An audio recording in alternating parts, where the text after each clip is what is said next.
Il coordinatore regionale di Sud Chiama Nord Danilo Lo Giudice e il gruppo locale di Sud Chiama Nord di Ribera intervengono oggi sull'emergenza idrica a Ribera. Servono risposte concrete e immediati interventi di soccorso irriguo. Il perdurare della crisi idrica nel territorio di Ribera e della Valle del Verdura sta compromettendo la continuità produttiva delle aziende agricole e zootecniche, mettendo a rischio la sopravvivenza di un intero comparto che rappresenta la linfa vitale dell'economia locale. Con direttive dell'autorità bacino è stata autorizzata l'adozione di modalità straordinarie di prelievo dai volumi residuali degli invasi, anche tramite piattaforme galleggianti, per fronteggiare l'emergenza. Si tratta di misure necessarie e urgenti che tuttavia tardano a essere concretamente attuate. Come gruppo politico di Sud Chiama Nord riteniamo che non basti intervenire nell'immediato, servono scelte di programmazione, investimenti strutturali che diano al nostro territorio garanzie di medio e lungo periodo.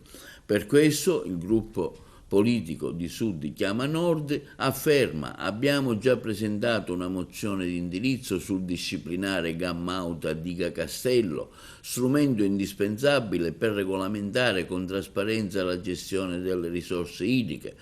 Chiediamo alle forze di maggioranza di sostenerle in aula, assumendosi la responsabilità di dare una risposta concreta al territorio riberese.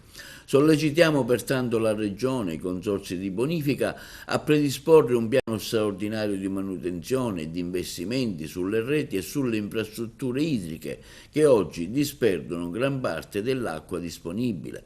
Ribadiamo, continua Sud Chiama Nord, la necessità di un coordinamento stabile e operativo tra le istituzioni, gli agricoltori e le comunità locali per trasformare l'emergenza in un'occasione di riorganizzazione e sviluppo, implementando nuove infrastrutture e nuovi invasi.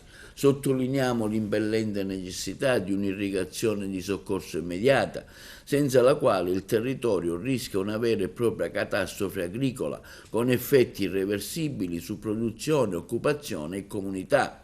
La crisi idrica del territorio di Ribera non può essere affrontata soltanto con misure eccezionali, servono impegni chiari, investimenti reali e scelte politiche coraggiose. Sud Chiama Nord continuerà a vigilare e a farsi portavoce delle istanze del territorio, perché l'acqua è un bene pubblico essenziale e non può essere lasciata al caso. Questo quanto dichiarato in una nota stampa dal coordinatore regionale di Sud Chiama Nord Danilo Lo Giudice e dal gruppo locale Sud Chiama Nord di Ribera.